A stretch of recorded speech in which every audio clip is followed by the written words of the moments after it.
안녕하세요. 얼러바드 NFL 김민준. 유재경입니다. 네, 슈퍼볼 57에 대한 리뷰 이제 좀 시작을 해보도록 하겠습니다. 38대 35로 캔자스시티 칩스가 우승을 하는 데 성공을 했습니다.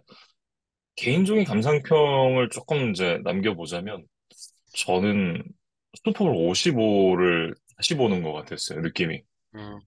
음, 칩스가 좀 경기 내내 끌려가다가 역전을 한 흐름도 좀 그랬던 것 같고, 이글스가 초반부터 좀 강력한 그 공격력을 보여주면서 경기를 끌고 갔던 부분도 그랬고, 전반적으로 좀 슈퍼볼 55의 냄새가 많이 났던 이번 슈퍼볼이었다.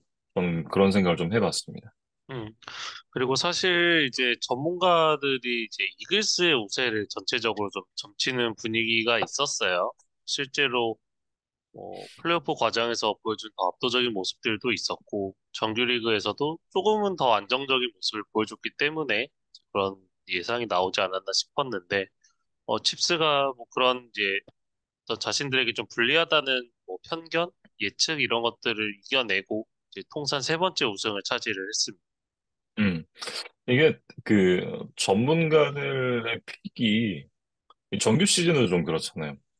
모든 전문가들의 그 경기 시작 전에 픽이 한쪽으로 다 쏠리면 그 경기에서 꼭 사고가 터지는 경우가 꽤 많거든요.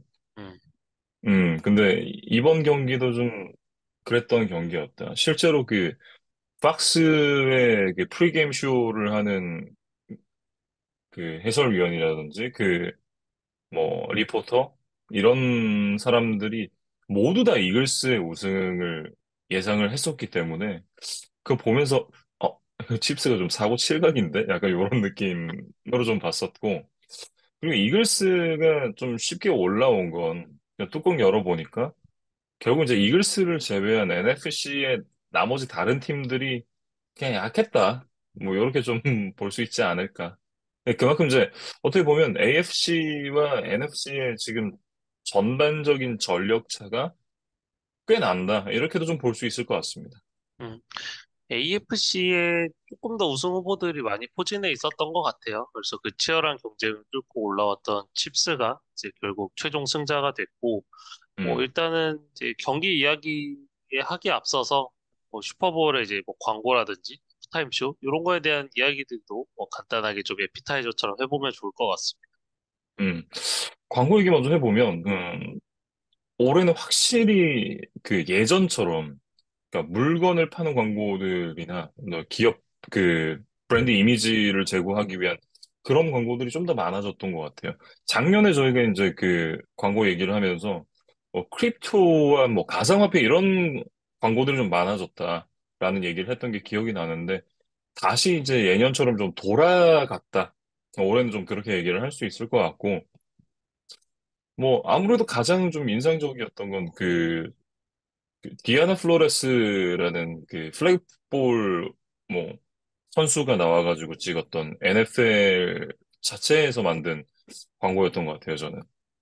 그 이제 여성들의 어떤 이런 풋볼 경기 참여 이런 것들 좀 음, 독려하는 캠페인이었던 것 같아요. 네, 그래서 실제 NFL 스타들도 좀 몇 명 이렇게 카메오로 음, 좀 출연을 했던 것 같고 뭐 여러 가지 이제 구성 같은 것들이 뭐 한편에 좀 액션 영화 같았던 아주 웰메이드 광고였습니다. 음. 저는 마지막에 그 집에 도착해서 엄마가 그 플래그를 잡으려고 하는 게 굉장히 좀 재밌는 반전이었던 것 같은데, 음, 저는 그 광고 좀 인상적이었던 것 같고, 음, 좀 신선했던 것 중에 하나가 블루문이라는 그 맥주 음, 광고였는데, 이게 그 쿠어스라는 맥주와 그 밀러라는 맥주 브랜드가 막 싸우다가 사실은 블루문 광고야 하고 끝나는 그런 음, 광고도 좀 재밌었던 것 같고요. 개인적으로는 제가 그 브레이킹 배드라는 드라마를 굉장히 좋아하는데 뭐 안 좋아하시는 분들이 거의 없으실 거예요. 굉장히 보신 분들이라면 다들 좋아하실 만한 그 미국 드라마인데 이 주인공들이 나온 스낵 광고가 또 있었거든요. 저는 그것도 굉장히 재밌게 봤습니다. 음. 그리고 이제 저희가 지난주에 앞서 말씀드렸던 기아 자동차 광고도 아마 음, 3쿼터인가 저희가 좀 만나볼 수 있었던 것 같고 아마 이제 유튜브 같은 채널들을 통해서 이번 슈퍼볼에 나온 광고들도 모아 보실 수 있을 거예요. 네, 그래서 좀 뭐 쿠팡 플레이나 이런 플랫폼을 통해서 보셨던 분들은 아마 현지 광고를 못 보셨을 테니까 네, 음, 그런 경로를 통해서 한번 뭐 찾아보시는 것도 또 재미가 아닐까 싶습니다. 음. 아, 그리고 이제 그 버드라이트 광고에 마일즈 텔러라는 배우와 그 배우의 아내가 같이 나오는 적이 있었는데, 그 아내가 무슨 이제 커스터머 서비스에 전화를 하는데, 그 보통 저희도 전화를 걸면 한 번에 그 상담사분이랑 연결이 안 음, 되는 경우가 종종 있어가지고, 음악이 나오는 동안 좀 기다려야 되는 그런 경우들이 좀 음, 있잖아요. 그 음악이 나오는 동안 마일즈 텔러가 맥주를 갖고 와가지고 맥주를 따서 아내랑 이제 같이 춤을 추는 그런 광고도 있었는데 뭐 그것도 굉장히 좀 재밌게 봤던 것 같습니다. 그리고 하프타임 쇼 이야기를 해보면 이제 유명 가수 리안나가 이제 거의 혼자서 무대를 이끌어 갔어요. 음, 그래서 사실 최근에 하프타임 쇼는 이제 메인 게스트가 있다 하더라도 중간중간에 좀 뭐 서브 카메오 뮤지션들이 좀 같이 나오면서 좀 이렇게 분량을 나눠 가지는 뭐 이런 공연들이 좀 많았던 것으로 기억이 되는데 이번에는 어떤 별도의 그런 어떤 보조적인 출연자 없이 거의 리안나 혼자서 음. 무대를 소화를 했던 게 좀 저는 인상적이었습니다. 네. 그러니까 공중에서 이제 그 와이어를 연결한 음, 그 여러 가지 뭐라고 해야 될까요? 그걸 그 뭐 무대 조그만 이제 연출? 음, 그 공중에서 좀 공연을 하는 그런 비중들이 꽤 많았었던 것 같은데 어 그냥 보면서 정말 화려하게 화려하게 만들었구나. 근데 좀 위험한 것 같다라는 생각도 좀 들었고, 음, 음, 더군다나 그 이날 이제 끝나고 나서 나왔었는데 저는 이제 어?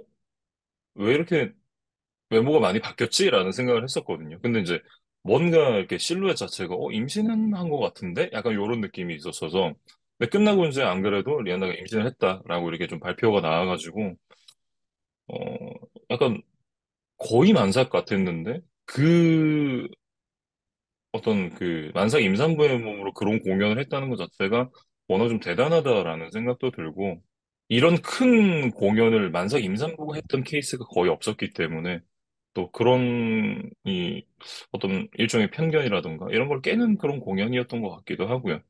음, 근데 개인적인 감상은 작년에 LA에서 했던 슈퍼볼이 하프타임 쇼가 너무 화려했고, 그 출연진들의 어떤 그 하나하나 임팩트도 정말 대단한 가수들이 그 다 같이 무대를 꾸렸던 어마어마한 화려한 무대를 보고 나서 그런지, 확실히 조금 그 작년만큼은 아니었다. 저는 개인적인 감상이 좀 그렇습니다. 음.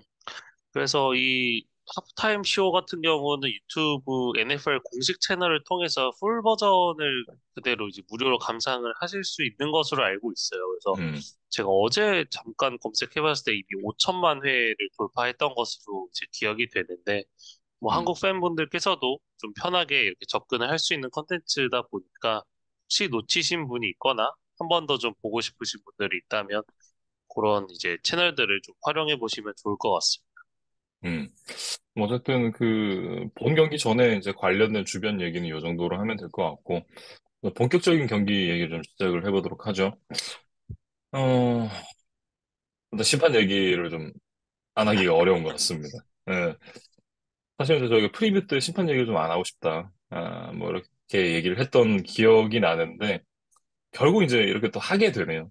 음, 뭐 비난을 하려고 한다기보다, 워낙 클러치한 상황에서 나온 콜이, 경기의 승부를 그냥 사실상 결정지어 버렸기 때문에, 이 부분에 대해서 얘기를 안 하고 넘어가기 좀 어려울 것 같습니다. 음, 사실 이제 그 상황을 돌이켜보면 4쿼터 1분 50여 초를 남겨둔 35대 35 동점 상황이었어요. 그리고 음, 이제 칩스가 서드 앤 에잇 상황. 그리고 이제 저 상대 레드존 부근에서 이제 공격을 진행을 하고 있었는데, 음, 여기서 이제 패스 실패가 일단 됐었거든요. 그렇죠. 만약에 그냥 어떤 별도의 페널티 없이 상황이 종료가 됐다면 칩스는 이제 필드골을 좀 강제 당하는 상황이었고 음, 그 33야드 필드골을 이제 성공을 했다 하더라도 이글스는 한 번의 타임아웃과 이제 1분 50여 초의 시간을 가지고 마지막 어떤 트라이를 해볼 수 있었던 거죠.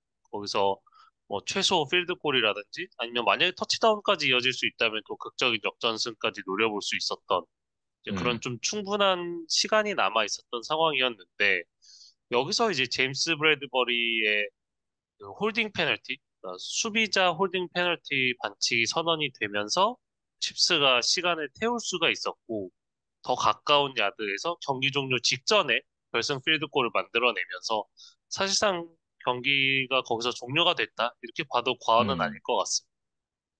그러니까, 상황을 다시 돌려보면, 제임스 브래드베리가 유니폼을 잡은 건 맞아요.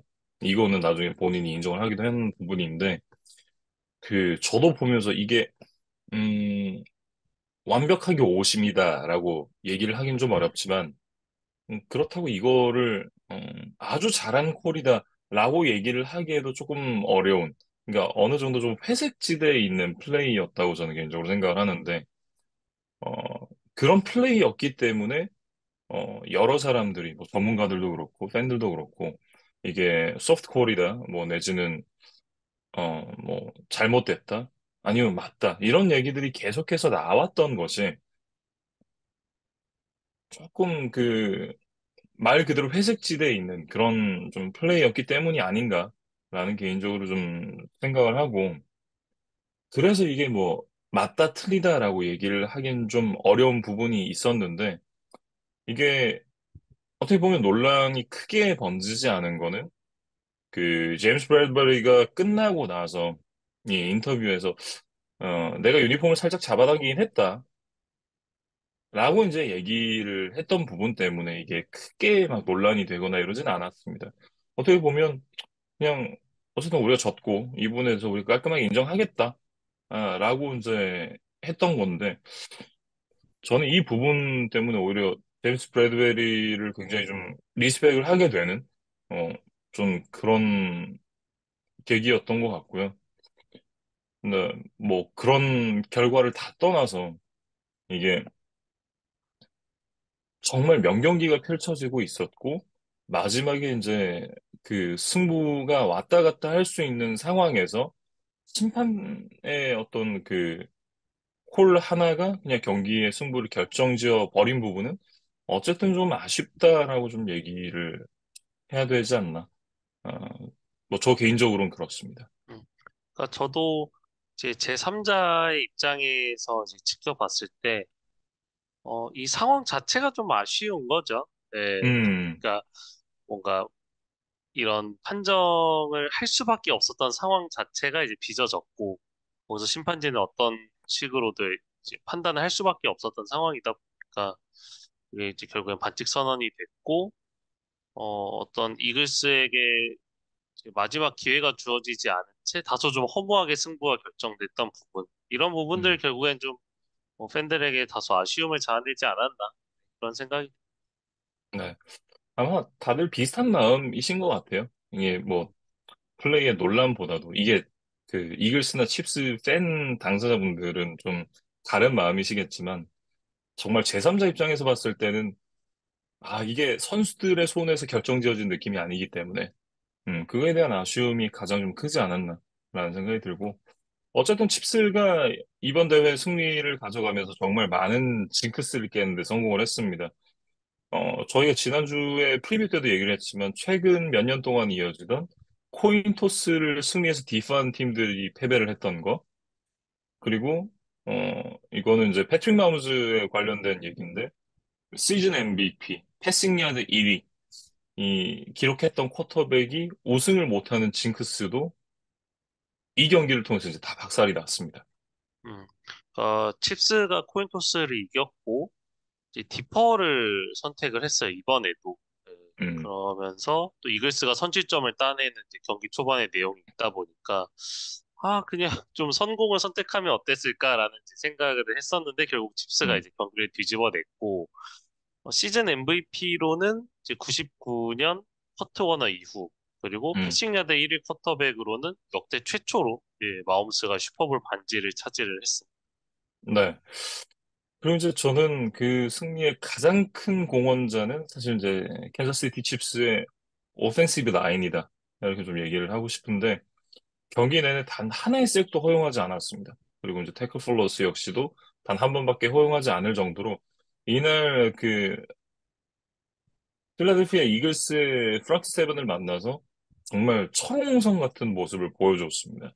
이날 이제 패트릭 마홈스가 이제 2주의 휴식을 갖고 나와서 이 하이앵클 스프레인 부상이 굉장히 많이 완화된 모습을 보여줬습니다. 이날도 뭐 뛰는 장면도 좀 여러 차례 있었고 그냥 스크램블 하는 그런 이제 장면들도 종종 나왔었는데 이날도 이제 그 패트릭 마홈스가 이 쿼터였나요? 태클 이후에 다리를 조금 저는 장면도 있었을 정도로 아직 다리가 100%의 컨디션은 아니었었거든요.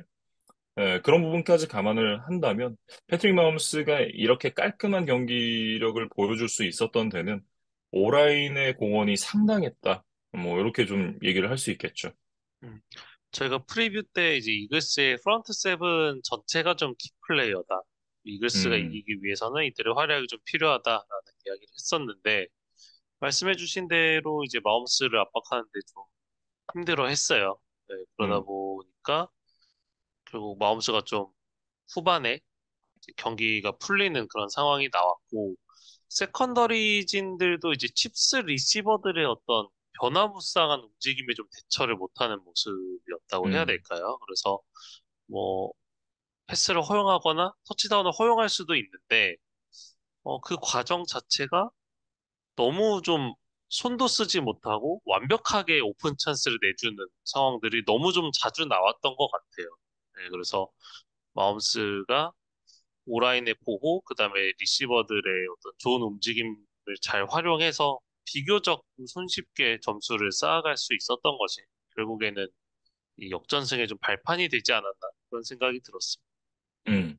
오늘 말씀해 주셨던 대로 어떻게 보면 이제 그 이글스의 수비진은 특히나 그 프런트 세븐 쪽은 그 저희가 이제 보통 경기 내용이나 결과를 예측을 할 때 상수로 정해 놓는 것들이 있고 변수에서 뭔가 플러스를 많이 창출해내는 팀이 이기는 경우가 많은데 가끔씩 이제 지는 팀들을 보면 상수라고 생각을 했던 것들이 변수가 되어버리는 경우들이 종종 나오잖아요. 이 경기도 약간 좀 그랬던 것 같다라는 생각이 개인적으로 들고, 어, 어쨌든 이제 패트릭 맘스가 굉장히 좀 깔끔한 경기를 보여줬습니다. 스텝 보면 뭐 많은 패싱 야드는 아니에요. 182 패싱 야드니까 패싱 야드 자체는 많지가 않은데 뭐 다른 스페셜 팀이나 이런 쪽에서 좀 전진을 많이 만들어주고 수비 쪽에서 턴오버를 유도해내고 이런 부분들이 또 실제로 이제 패트릭 마홈스의 3개 터치다운으로 연결이 됐기 때문에 결국 그 필드 위에 있는 공격하는 시간 자체는 뭐 이글스보다 많지는 않았습니다만 굉장히 깔끔한 경기를 통해서 팀을 승리로 이끌어가는 데 성공을 했습니다. 음, 사실 이제 볼 포제션 타임을 살펴보면 칩스가 60분 중에 24분 13초밖에 가지고 있지를 못했어요. 그래서 음, 굉장히 좀 제한된 기회 속에서도 점수를 좀 많이 쌓는 데 성공을 했고 그 마지막 이제 결승 필드골 드라이브 과정을 살펴보면 마홈스가 정말 그 아픈 다리를 이끌고 혼신의 질주로 26야드 전진을 음, 만들어냈던 그 플레이가 있었거든요. 그래서 아 이거는 정말 투혼이라는 단어 외에는 좀 설명이 안 되겠다 이런 생각들이 좀 들었어요. 그래서 음, 마홈스가 이번 슈퍼볼 MVP까지 선정된 그런 영광을 함께 좀 누릴 수가 있었습니다. 음. 스킬 플레이어진에서는 역시나 트래비스 켈시에 대한 얘기를 안 할 수가 없는데 이날 6번의 패스가 트래비스 켈시한테 왔고 이 6번의 캐치를 모두 만들어내면서 81야드 그리고 이제 터치다운도 하나를 이제 기록을 하는 모습이었습니다. 근데 기록한 스텝보다도 이날 내내 이제 그 상대팀의 수비가 트래비스 켈시에게 계속 더블팀이 붙었었거든요. 예, 그러면서 그 어떻게 보면 이제 본인이 루어 역할을 해주고 다른 선수들이 오픈이 되게 만들어주는 그런 뭐 미끼 역할도 잘 해줬다. 그러면서 사실 그 마지막에 결정적인 터치다운 두 개를 만드는 과정에서 트래비스 켈시의 역할이 굉장히 컸거든요. 그런 부분 생각을 해보면 켈시를 빼놓고는 사실 또 캔자스시티 칩스 승리를 얘기하기 좀 어렵지 않나. 좀 그렇게 좀 보여집니다. 음.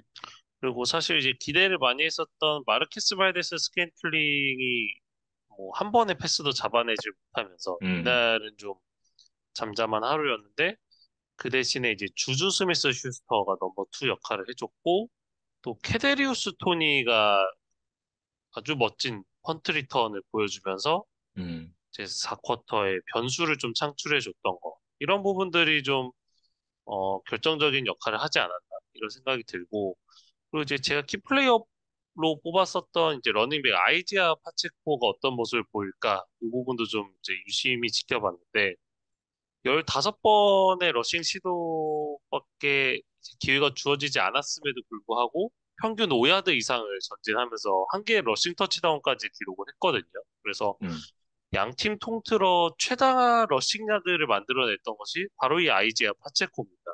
그래서 칩스는 전체적으로 계속해서 추격을 하는 입장이었기 때문에 러싱과 패싱 공격의 좀 밸런스를 좀 스스로 조급했다면 그거를 깨면서 갈 수도 있었는데 그 밸런스를 끝까지 잘 유지하면서 이제 경기를 끝까지 치러냈던 것이 결국에는 역전을 하는 원동력이 아니었나 그런 생각들이 좀 들었어요. 음.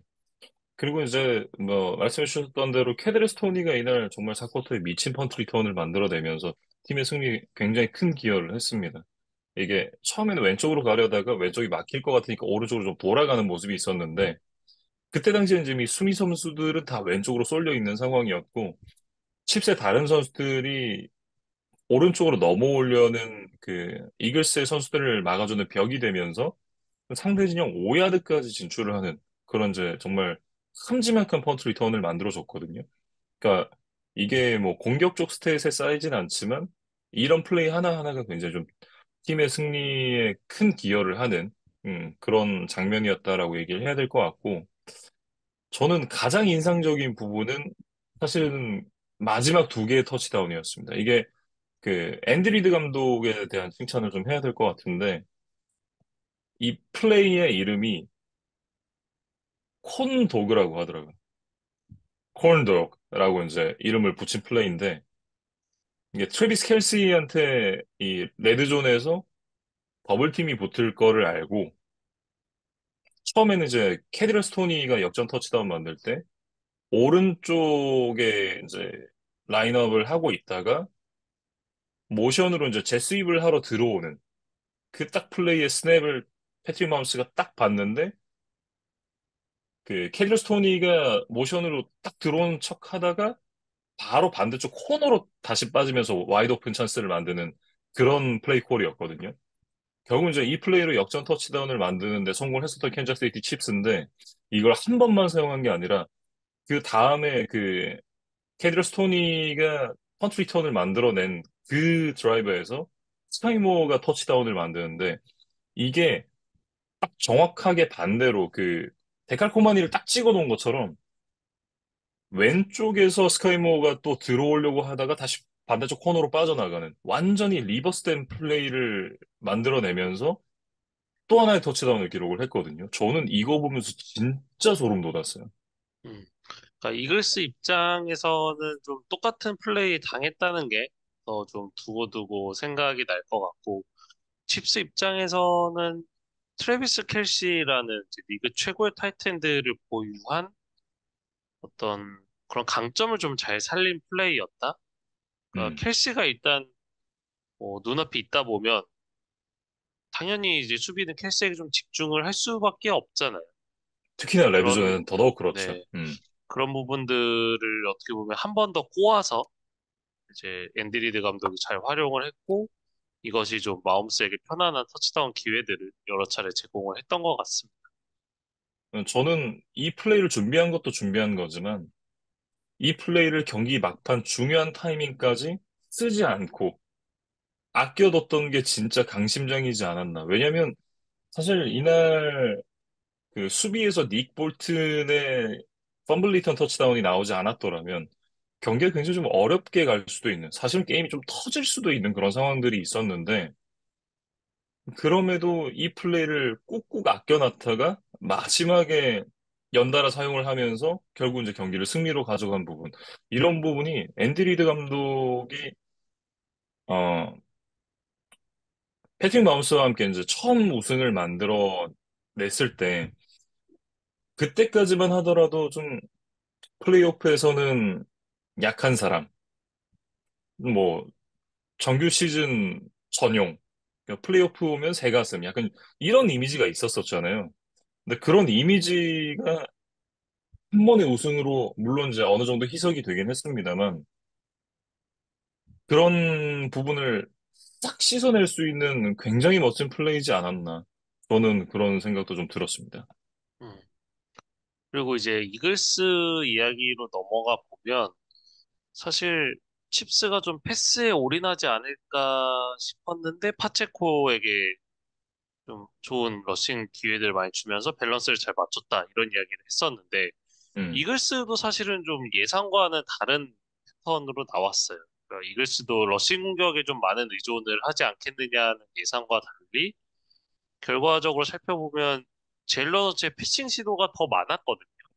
네, 그리고 실제로도 그 패싱으로 많은 야를 전진해놓고 이제 레드존 코앞에서 뭐 제일러너츠의 쿼터백 스낵이라든가 뭐 이런 이제 음, 짧은 야드 전진으로 뭐 터치다운을 만들어내고 이런 패턴의 좀 반복이었던 것 같아요. 그래서 음, 뭐 허츠의 어떤 어깨 상태를 감안하면 그래도 좋은 패싱 게임을 보여줬다고도 할 수 있지만 반대로 보면 이제 나머지 러닝백들의 좀 존재감이 너무 미미하지 않았나라는 생각이 들어요. 음, 그래서 마일스 샌더스, 보스턴 스캇, 케니스 게이널 이 세 선수가 모두 나왔음에도 불구하고 어 어느 선수 하나 좀 이렇다 할 모습을 보여주지 못했다.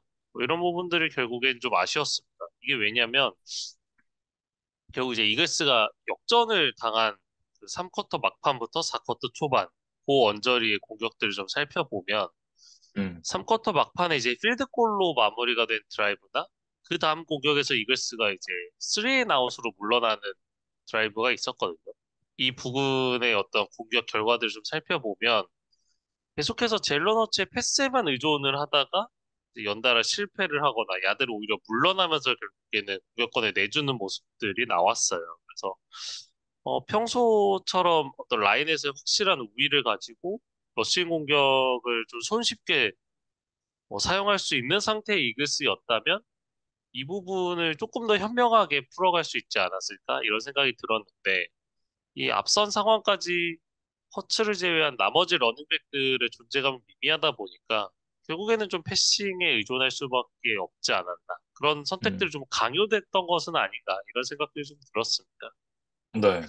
결국 이제 그 부분에 대해서는 캔자스시티 칩스의 수비를 또 칭찬을 하지 않을 수가 없는데, 이날 뭐 전반적으로 뭐 크리스 존스를 위시를 해서 프랭크 클락 뭐 이런 선수들이 좋은 모습 보여줬고, 특히 그 아까도 말씀드렸던 닉 볼튼 선수를 칭찬을 하지 않을 수가 없는 게, 이날 이제 그 양팀 통틀어서 가장 많은 9개 태클을 기록을 했는데 그중에 8개가 또 솔로 태클이었거든요. 거기다가 그 이 쿼터에 펌블 리턴 터치다운을 만들어내면서 득점도 만들어냈고, 그러니까 아까 그 얘기했듯이 이 터치다운이 나오지 않았더라면 경기가 24대 7까지도 끌려갈 수 있었던 점을 좀 감안해서 생각을 해보면 이 득점이 이 경기의 분위기와 어떤 방향성을 어떻게 바꿔나는지, 그리고 이 득점이 칩스에게 얼마나 중요한 득점이었는지 이런 부분을 또 알 수 있습니다. 음. 그래서 저도 이제 프리뷰 때 이야기를 했던 것으로 기억이 되는데 이글스가 이긴다면 좀 크게 칩스가 이긴다면 어떤 4쿼터까지 좀 팽팽한 승부 끝에 어떤 결승점을 내면서 이기는 흐름이 되지 않겠느냐 이런 예상을 했었는데 사실 이글스가 전반에 경기를 확 터트릴 수 있는 분위기이기도 했어요. 네, 근데 음, 그런 부분들을 뭐 제일러너츠의 뼈아픈 펌블 턴오버도 있었고 이제 그거를 잘 낚아챘던 닉 볼튼의 순이 오히려 이제 반대급부에서 나오면서 칩스가 어쨌든 뭐랄까요 발목을 좀 끝까지 붙잡고 사쿼터까지 경기를 끌고 갔던 거, 네, 음, 그것이 결국에는 칩스에게는 중요한 요인이었던 것 같습니다. 네. 그러니까 그 이날 제일런 허츠가 굉장히 좋은 모습을 보여줬습니다. 어떻게 보면 이 경기를 통해서 제일런 허츠의 주가가 좀 더 많이 올랐다라고 저는 생각을 하는데 사실 저는 이 경기를 하기 전까지만 하더라도 어, 필라델피아 이글스라는 좋은 팀에 제일런 허츠가 좀 무임승차한다. 약간 뭐 요런 느낌이었거든요.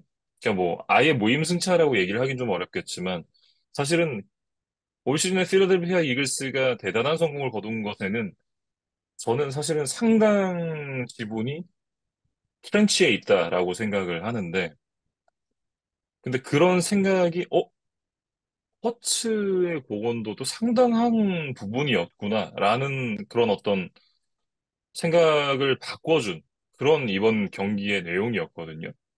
이날 뭐 304 패싱 야드 패싱 터치다운 하나, 그다음에 70 러싱 야드에 3개의 러싱 터치다운을 기록을 하면서 팀을 이끌었고 투포인트 컨버전을 만들어내는 그런 장면도 있었습니다.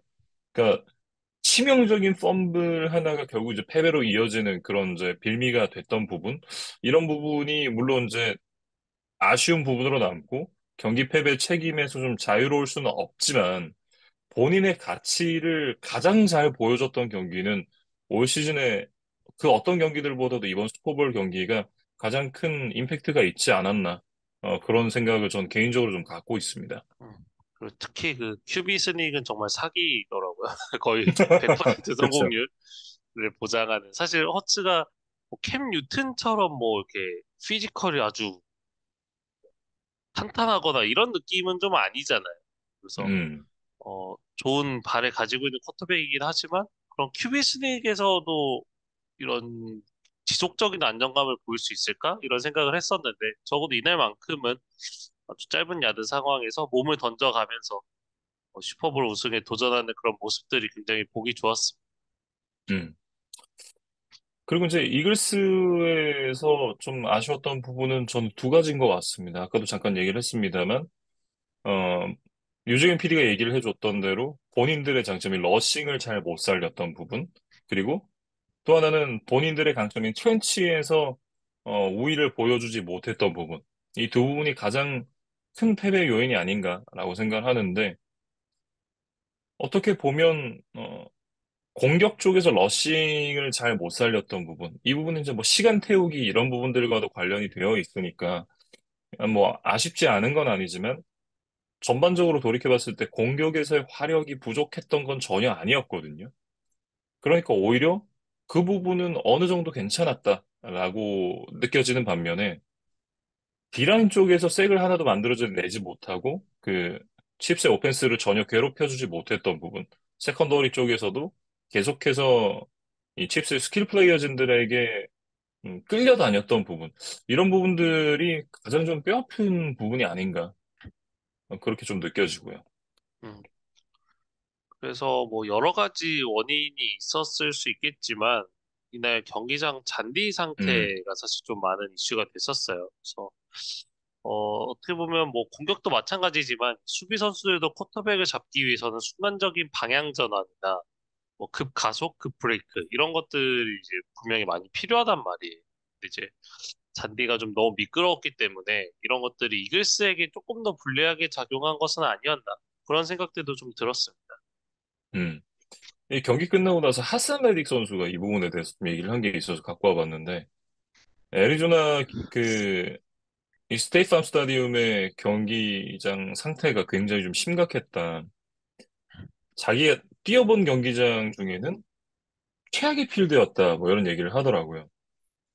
말씀해 주셨던 대로 경기 중에 선수들이 미끄러지는 장면도 계속해서 좀 연출이 됐었고, 근데 아이러니하게도 이게 그 NFL 사무국에서 이 슈퍼볼 한 경기를 위해서 그 애리조나 이 경기장 인근 그 농장에서 잔디를 2년 동안 키웠다고 하더라고요. 음, 그리고 경기 2주 전에 경기장에 설치를 했고 매일 아침에 그 잔디를 경기장 바깥으로 빼서 그 햇볕도 쏘여주고 그런 식으로 해서 관리를 굉장히 좀 잘했다라고 하는데 왜 그랬는지 좀 저는 이해가 좀 잘 안 가는 부분이고 이게 잔디값만 80만 달러가 들었대요. 이게 하나로는 10억이 조금 넘는 돈인데 아 진짜 돈 낭비도 좀 신박한 방법으로 하는구나 그런 생각도 좀 들었었고 이게 선수들의 어떤 그 부상 이슈, 경기력 이슈와도 연관이 되는 부분이기 때문에 이런 부분들은 좀 빠르게 개선을 할 필요가 있다. 이게 좀 애리조나 그 지역이 좀 문제인가 싶은 생각도 드는 것이 실제로 이제 애리조나 카디널스에 정말 많은 선수들이 뭐 부상을 당하고 그 과정에서 이제 잔디 이슈가 꾸준하게 있어 왔잖아요. 그런 부분들까지 생각을 해보면 이 근처에서 이제 잔디를 키우는 게 좀 적합하지 않은 곳인가? 뭐 이런 생각도 좀 개인적으로는 드는데 어쨌든 다음 돌아올 대회들에서는 적어도 뭐 정규 시즌은 뭐 어쩔 수 없는 문제일 수도 있습니다만 적어도 슈퍼볼 무대에서는 이런 것 때문에 이슈가 돼서 선수들의 경기력에 영향을 끼치고 이런 부분 좀 없어야겠죠. 음. 그러니까 킥오프라는 키커마저도 좀 미끄러지는 장면이 나왔을 정도니까 음, 날 잔디 상태가 얼마나 심각했는지는 뭐 경기를 보신 팬분들이라면 누구보다 잘 아실 것 같아요. 그래서 사실 이 애리조나의 스테이트팜 스타디움 같은 경우에는 역대로 이제 슈퍼볼 명승부가 계속해서 나왔던 곳입니다. 그래서 음, 김진우 아나운서에겐 다소 좀 뼈아플 수 있겠지만 전승 우승을 꿈꾸던 패츠의 꿈이 일라이 매닝에게 가로막혔던 그 슈퍼볼 42. 굉장히 명승부였죠. 네, 이것도 이 스테이트팜 스타디움에서 열렸었고 경기 종료 직전 극적인 인터셉션으로 이번에 패츠가 오히려 이제 주인공이 됐었던 슈퍼볼 49도 이 경기장에서 열렸었습니다. 그리고 음, 이번 슈퍼볼 57도 뭐 다소 마지막에 좀 허무하게 끝난 감은 있었지만 그 과정 자체는 굉장히 재밌고 명승부였거든요. 그래서 이렇게 팬들의 뇌리에 오래도록 기억될 만한 멋진 경기가 계속해서 나오는 경기장이다 하는 거는 사실 NFL 사무국 입장에서 좀 기분 좋은 징크스가 될 것 같아요. 근데 이제 음. 그것과는 별개로 이 잔디 문제만큼은 만약에 추후에 언젠가 다시 한번 이 애리조나에서 슈퍼볼을 개최를 하게 된다면 조금 더 면밀하게 또 더 세심하게 준비를 하면서 네, 이런 해프닝, 뭐 사고들을 좀 미연에 방지해야 되지 않을까 싶습니다. 네. 그리고 이제 또 하나 개선을 해야 되는 부분이 게임 패스죠. 음, 이날도 이제 게임 패스가 좀 문제가 있었습니다. 한 3쿼터 좀 넘어가면서, 이게 버퍼링이 좀 걸리고, 이게 끊기고, 이런 장면들이 좀 있기도 했었고, 그리고 이거는 진짜 어쨌든 저희는 방송을 업으로 하는 사람들이잖아요. 경기 끝나고 이제 세레머니를 하려고 이제 선수들이 다 위에 티셔츠 입고, 음, 이제 선수들끼리 기쁨을 나누는 그리고 이제 이글스 선수들과도 인사를 나누는 그런 장면들에서 소리가 중간중간 계속 나가더라고요. 어떤 소리가 나? 그러니까 중간적으로 어, 이게 중간에 그 소리를 왜 저희가 이제 음향 감독님들 자리 보면 이게 소리를 조정하는 올렸다 내렸다 하는 그런 음, 것들 있잖아요. 그게 다 내려가 있는 느낌? 음, 아예 그냥 사운드가 다 차단이 됐다가 다시 사운드가 나오다가 이런 그런 이슈도 좀 있었었는데 뭐 다른 분들은 어땠는지 저는 정확하게 모르겠습니다만 어, 게임 패스에 좀 많은 개선이 필요하다. 예, 서버 확장도 좀 더 하고 왜냐면 그 슈퍼볼 이제 칩스가 처음 우승을 했을 때 그때 서버가 터졌었잖아요. 음, 예, 저는 그때 좀 트라우마가 남아 있어가지고 또 서버가 터지나? 라는 그런 좀 불안감도 좀 들었었고 그런 문제들이 좀 재발하지 않도록 좀 만전을 좀 기울여 줬으면 음. 하는 그런 바람도 좀 갖고 있습니다. 그 오디오 문제 같은 경우는 아마 경기 중에 이제 그 리포터, 사이드 리포팅 과정에서도 사실 좀 사고가 났던 음, 것으로 기억이 돼요. 그래서 추측컨대는 좀 이런 무선 장비를 쓰는데 그 경기장에 모인 수많은 사람들이 뭐 동시에 그런 와이파이나 데이터를 쓰고 이제 그러다 보면 가끔 이렇게 좀 무선에 좀 문제가 생기는 경우들이 있잖아요. 그래서 혹시 그런 문제는 아니었나? 조심스럽게 좀 음, 추측을 해보고 이렇게 이제 슈퍼볼이 끝났습니다. 그래서 이긴 팀 칩스, 그다음에 진 팀 이글스에게 어떤 의미, 그리고 향후에 어떤 과제들이 있는지를 좀 간단하게 살펴보고 마무리를 해보면 어떨까 싶어요. 그래서 음, 일단은 마움스 같은 경우에는 프로 생활 6년, 그리고 이제 풀타임 주전으로는 사실 5시즌밖에 뛰지 않았는데 벌써 슈퍼볼 반지를 2개를 따냈습니다. 네, 그래서 이거 자체로도 사실 마움스는 이대로 은퇴를 해도 이미 명예전당에 올라갈 만한 뭐 실적을 거두지 않았나 뭐 그런 생각이 음, 드는데 존 얼웨이, 그다음에 매닝 형제, 빅벤 뭐 이렇게 이제 팬분들이 많이 아실 만한 어떤 레전드 선수들과 함께 역대 공동 5위예요. 그러니까 슈퍼볼을 3번 이상 차지한 쿼터백이 4명밖에 없다는 뜻이죠. 네, 그래서 음, 그만큼 뭐 대단한 기록을 마홈스가 아주 어린 나이에 지금 써 내려가고 있고 아직 27살밖에 되지 않았기 때문에 에이크먼의 3회, 테리 브래드쇼와 조 몬테나의 4회까지도 충분히 도전해 볼 만하다는 음, 생각이 듭니다. 네.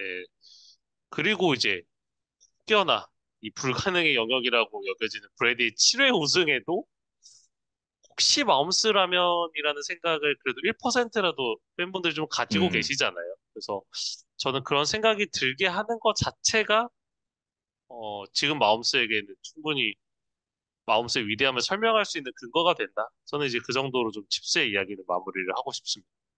네.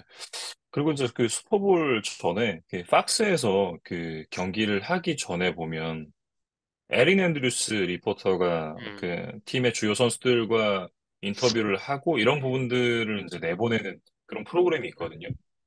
그러니까 이날 슈퍼볼 전에 패트릭 마홈스가 그 에린 앤드류스랑 이제 인터뷰를 하는 그런 영상을 좀 일찍부터 게임 패스를 보신 분들은 확인을 하실 수가 있었을 텐데 그때 이제 패트릭 마홈스가 그런 얘기를 합니다. 어, 탐 브레이디가 정말 어마어마한 그 성적을 냈고 그거를 내가 따라잡을 수 있을지는 잘 모르겠지만 그런 분명한 어떤 목표가 있고 어떤 지향점이 있기 때문에 그게 본인에게 동기부여가 굉장히 많이 된다 이런 식으로 또 얘기를 하더라고요. 근데 음, 그런 부분들이 또 어떻게 보면 이 패트릭 마홈스라는 선수를 조금 더 정신무장을 하게 만드는 부분이 아닌가 그런 생각도 좀 들고 어쨌든 말씀해 주셨던 대로 이 선수가 아주 굉장히 젊은 선수입니다. 27살의 젊은 쿼터백이고 뭐 대부분의 성공한 쿼터백들이 이제 40줄까지 뛰는 모습을 보여줬었기 때문에 40살까지만 뛴다 그래도 아직 뭐 13년은 더 뛸 수 있거든요. 13년 동안 또 이 선수가 써내려갈 그런 어떤 어마어마한 업적들이 벌써부터 좀 저는 궁금해지고 또 기대도 되고 그렇습니다. 음. 그리고 이제 이글스 이야기를 해보면 아쉽게 이제 프랜차이즈 사상 2번째 우승 기회를 눈앞에서 놓치고 말았어요. 네. 그럼에도 불구하고 시즌 전 기대치에 비해서는 충분히 뭐 좋은 시즌, 훌륭한 시즌을 만들어냈다는 생각이 듭니다. 그래서 앞서 말씀해주신 대로 제일런 허츠가 한 단계 성장한 모습을 보여줬다는 것이 가장 고무적이겠죠. 네, 그래서 뭐 올해는 이미 끝났고 이제 내년 그 이후에도 뭐 이글스는 계속해서 대권에 도전할 수 있는 팀이 아닌가 이런 생각이 드는데 그러기 위해서는 이 프런트 세븐 로스터 정리를 어떻게 하느냐가 좀 관건이 아닐까 음, 싶어요. 이날 좀 부진했던 것과는 별개로 아주 클래스 높은 선수들이 많이 모여있는 이글스의 프런트 세븐이었는데 대다수가 지금 FA가 됩니다. 음, 플래처 콕스, 로버트 퀸, 브랜든 그레엄, 제이보나 그레이브, 은다무 콩수, 린발 조셉. 그러니까 뭐 핵심 주전 멤버, 그다음에 이제 로테이션 멤버로 쏠쏠한 활약을 해주던 선수들까지 해서 정말 여러 선수들이 지금 대거 FA로 풀릴 예정이거든요. 그래서 이 선수들을 이제 모두 붙잡는 것 자체도 쉽지 않은 일이기도 하지만 설령 그럴 수 있다 하더라도 그게 그렇게 좋은 선택지인 것 같지는 않아요. 왜냐면 음, 제가 지금 앞서 말씀드렸던 6명의 선수가 모두 지금 만 30세가 넘는 베테랑 선수들이거든요. 그러니까 지금은 좀 일부 핵심 선수들을 선별해서 남기고 나머지 선수들은 조금 더 젊은 피로 교체를 하는 또 신구 조화를 추구해야 되는 시기가 아닌가 싶습니다. 그래서 하이즈먼 단장이나 뭐 시리아니 감독 이런 사람들이 이 수비진의 로스터 정리를 어떻게 하느냐가 내년 그리고 그 이후에도 이글스가 NFC 이스트 그리고 리그에서 내로를 하는 계속해서 우승 후보의 자격을 갖출 수 있는지 좀 중요한 어떤 기준점 뭐 판단할 음, 수 있는 잣대가 되지 않을까 싶어요. 네. 말씀해 주셨던 대로 이제 그 주축 선수들이 대부분 나이가 많은 선수들이기 때문에 사실 내년에도 이런 성적을 또 낼 수 있느냐. 그리고 이제 좀 전에 얘기를 해주셨던 것처럼 이게 대부분의 선수가 또 FA가 되기 때문에 이 전력을 사실상 저는 유지한다는 건 조금 어려운 일이 아닌가라는 생각을 개인적으로 갖고 있고, 근데 또 올해 이글스가 그랬던 것처럼 내년에 어떤 다른 팀이 NFC에서 두각을 드러낼지, 이런 부분도 좀 많이 궁금해집니다. 음, 그래서 다시 한번 또 춘추 전국 시대가 찾아오지 않을까 뭐 그런 음, 생각이 들어요. 네, 이렇게 이제 슈퍼볼 57에 대한 리뷰를 해봤습니다. 매년 그 좀 가장 재밌고 신나고도 좀 슬픈 날이 이 슈퍼볼 경기를 하는 날이 아닌가 싶은데, 정말 재밌게 경기를 보고 나서, 아, 좋았다. 근데 또 이제 풋볼 없는 이 7개월을 어떻게 또 보내지? 음, 또 이런 생각을 또 하게 되는 또 그런 하루였던 것 같습니다. 음. 또 길고 긴 오프 시즌에 돌입을 할 예정이에요. 그래서 그래도 저는 이 NFL이라는 컨텐츠가 계속해서 매력적인 거는 이 오프 음, 시즌을 굉장히 알차게 채워가는 방법을 아주 잘 알고 있는 저는 집단이라고 생각을 합니다.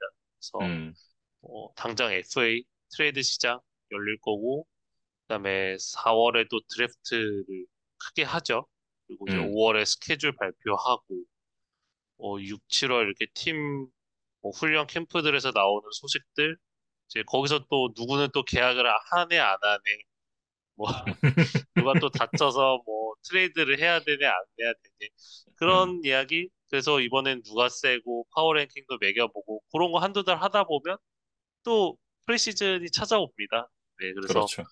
그 과정들을 좀 팬분들도 한번 재밌게 같이 즐겨주셨으면 좋겠고, 저희도 뭐 음, 약간의 휴식기를 가진 뒤에 또 그런 오프시즌 컨텐츠들을 하나씩 풀어가는 시간들을 또 가질 거니까요. 네, 또 그런 부분들도 같이 함께 해주시면 좋을 것 같아요. 네. 또 심심할 만하면 꼭 사고를 치는 선수들이 나와가지고 갑자기 뭐 마약을 갖고 있다가 뭐 경찰에 적발이 됐다던가 아니면 술 먹고 운전하다가 걸렸다던가 아니면 뭐 그 술 먹고 시비가 붙어가지고 뭐 싸웠다던가 아니면 뭐 여자친구를 때렸다던가 이런 정말 사건 사고가 많이 벌어지는 리그 중에 하나잖아요.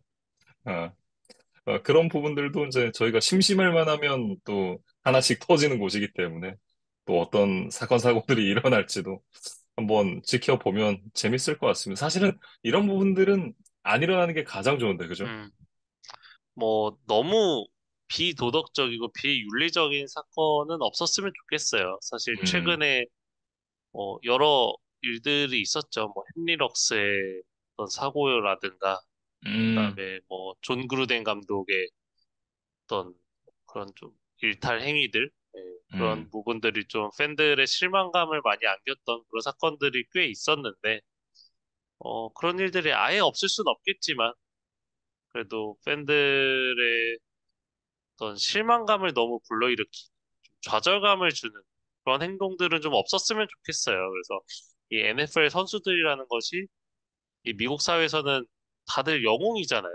네, 각자 음, 지역사회 봉사도 많이 하고, 기부도 많이 하고, 어떤 지역 팬들과 밀착하면서 어떤 그런 커뮤니티의 영웅 역할을 하는 그런 선수들이기 때문에, 이번 오프 시즌에는 안 좋은 사건, 사고보다는 좀 좋은 선행 이야기들을 좀 많이 들을 수 있는 그런 기간이 음. 됐으면 하는 바람도 가져봅니다. 네. 저는 이제 그 숯불 57에 대한 리뷰를 여기서 좀 정리를 해보도록 하겠습니다. 내년 시즌에는 아직 뭐 저희가 어떻게 좀 가져갈지에 대한 구상은 해봐야 될 것 같은데, 뭐 저희가 또 이렇게 작년이랑 환경이 많이 바뀌긴 했어도 결국은 좀 대동소이하게 흘러가지 않을까 이런 생각도 좀 개인적으로 드는데 그 부분은 저희가 또 차츰 정리를 해서 또 말씀을 드릴 수 있도록 해보겠습니다. 네. 이번 시즌도 함께 해주셔서 감사합니다. 네, 류재용 PD도 한 시즌 고생 많으셨고요.